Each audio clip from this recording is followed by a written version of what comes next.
Good afternoon, everyone, and thank you for this opportunity to present. My name is Tony Knowles. I'm based with the Cirrus group out of Cape Town, and for about the last 10, 12 years, we've focused on the land use aspects of climate change, particularly the development of climate change mitigation and adaptation projects within the broad land domain. We started off mainly focused on halting deforestation in red, but since then the world's focus has expanded significantly to include all land use types and land cover types, everything from tropical forests to croplands to the urban domain and everything in between. So that's very much our area of focus. What I'm presenting today is a case study that we did for GIZ a little over a year ago, and I thought it would couple well with Barney's presentation. As it was an initial case study that was part of a greater global study where GIZ wanted to understand why certain countries have adopted EBA and are making good strides in its development, and why is it lacking elsewhere. And South Africa is one of the few countries globally that has adopted it. There's about half a dozen that have really taken it up, really started developing the body of work that Barney's just shown you, whereas it's largely absent elsewhere. So coming into the study, they asked us to firstly understand how it was introduced to South Africa, who were the key players, who are the down to an individual scale, who actually were the local champions, and so on and so forth. And then once it was introduced into South Africa, how has it expanded? How has it been more mainstreamed? And in addition to that, they asked us to look at 5 case studies to understand how implementation has happened to date and the lessons that can be gleaned from that for future implementation. So that's the background to the study. In terms of EBA in South Africa, I think one of the reasons why it's been so prominent in South Africa is because of the tremendous amount of good work that's been done to date by both government agencies, the research and academic community, as well as the nonprofit community. We have a good understanding of our key water resource areas. That was a study done by WWF. And we understand that those are the key areas in the country from a water perspective and from a resilience perspective in that way. We also understand where our key degraded areas are. That map towards the bottom is the Marikana and Leroux erosion gully map. And those are large erosion gullies that one can actually identify from space.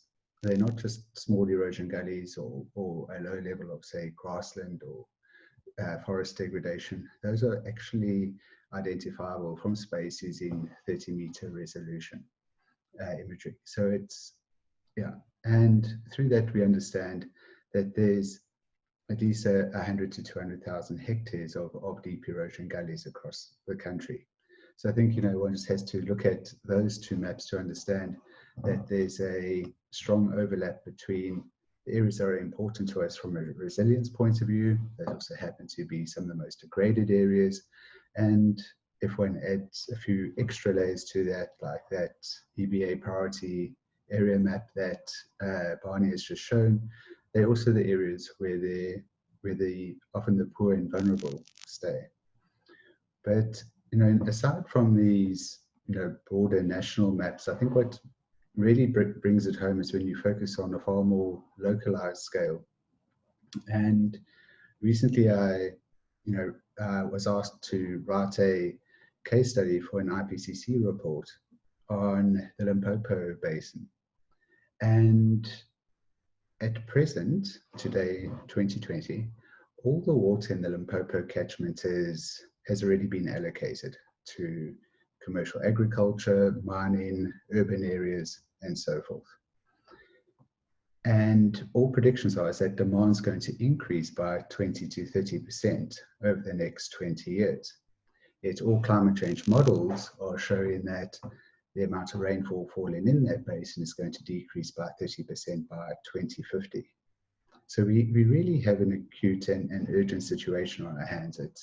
This is not, EBA is, I don't believe, a nice to have. It's something we should explore going forward.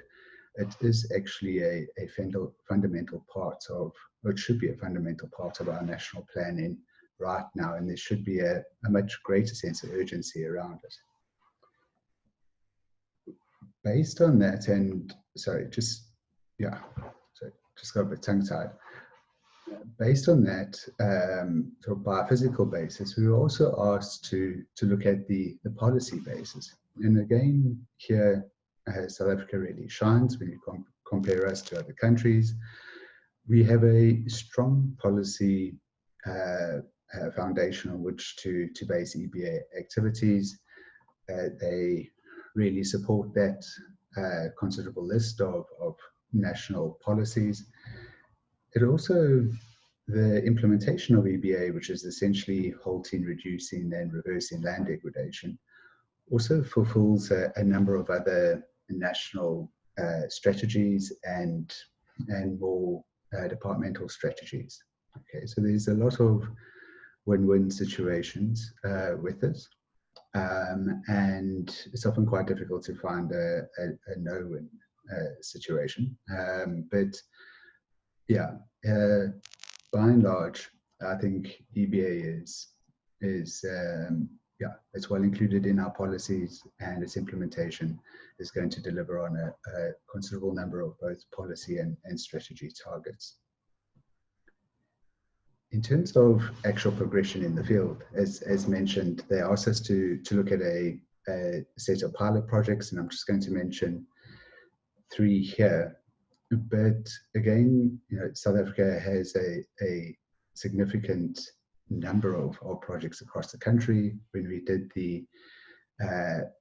when we developed the EBA action plan last year, one of the tasks we had was to review EBA projects across the country, and Nicola Stevens assisted me with that. And after 2 weeks, Nikki had found about 80 projects.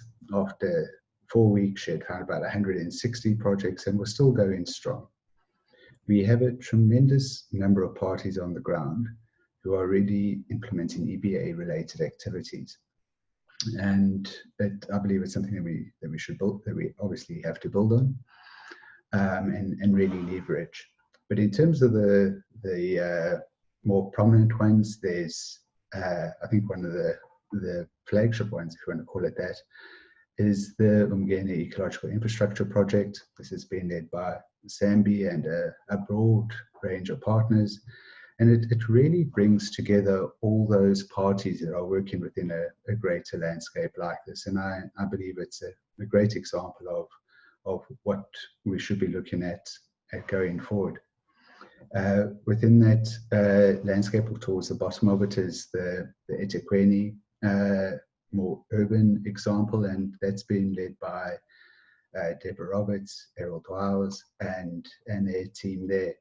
And the reason I included it here is because aside from just focusing on the management of large landscapes, also focuses on the flows and the riparian systems and the connections between landscapes that I believe is vital, and that we really do need to pair both the generation of the resilient services as well as the demand side. And I think that the eThekwini example is a great example of that, where they have parties managing sections of rivers, and in that way create local jobs, ensure the resilient flow of ecosystem services. And again, it's a great initiative.